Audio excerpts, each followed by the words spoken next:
So എങ്ങനെയാണ് ഈ സൂഫി സംഗീതം ആ ഒരു ഇതിലേക്ക് എത്തിപ്പെട്ടത്? അല്ലെങ്കിൽ സൂഫി ട്രഡീഷൻ ഫാമിലിയിലുണ്ട്, ഫാദറിന്റെ ഫാമിലിയിൽ ആ ഒരു സൂഫി ട്രഡീഷൻ ഉണ്ട്. പക്ഷേ എൻ്റെ ഗ്രാൻഡ് ഫാദർ ഉറുദു കവിയാണ്. പക്ഷെ അദ്ദേഹത്തിന്റെ കുറച്ച് സ്ക്രിപ്റ്റ് ഗ്രാൻഡ് മാ തന്നിട്ട് എൻ്റെ കയ്യിലുണ്ടായിരുന്നു. പിന്നെ അത് കഴിഞ്ഞിട്ടാണ് ഈ ഉറുദു വായിക്കാനൊക്കെ പഠിക്കുന്നത്.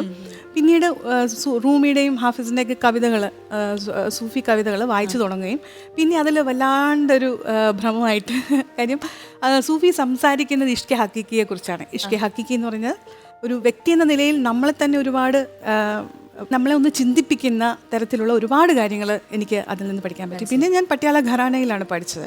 അപ്പോൾ ഹിന്ദുസ്ഥാനിയുടെ തന്നെ ഒരു ഭാഗമാണ് സൂഫി ഒരു ജോണർ എന്ന് പറയുന്നത്. വേറെ ഏതൊക്കെ ലാംഗ്വേജസിലാണ് പാട്ടുകൾ പാടിയതും പഠിച്ചതും ഒക്കെ? ഞാൻ പ്ലേ ബാക്ക് സിംഗറായിട്ടാണ് തുടങ്ങിയത്. ശരിക്കും 14 ഭാഷകൾ സോഫാർ ഞാൻ 14 ലാംഗ്വേജസിൽ പാടി. അത് ഏതൊക്കെ ഭാഷകളാണ്? മലയാളം എന്തായാലും ഉണ്ടാവും. മലയാളം, തമിഴ്, തെലുങ്കു, കന്നഡ, ഒറിയ, പഞ്ചാബി, ഭോജ്പുരി അല്ല സോറി ഡോഗ്രി ജമ്മുവിൻ്റെ ലാംഗ്വേജ് ആണ്. പഞ്ചാബിലാണ്, ഞാൻ പറയില്ല എൻ്റെ ഘരാന പഞ്ചാബിലാണ്. അപ്പോൾ അവിടെ ഉള്ളത് കൊണ്ടാണ് ബാക്കിയുള്ള ലാംഗ്വേജസിലൊക്കെ പാടാൻ പറ്റും.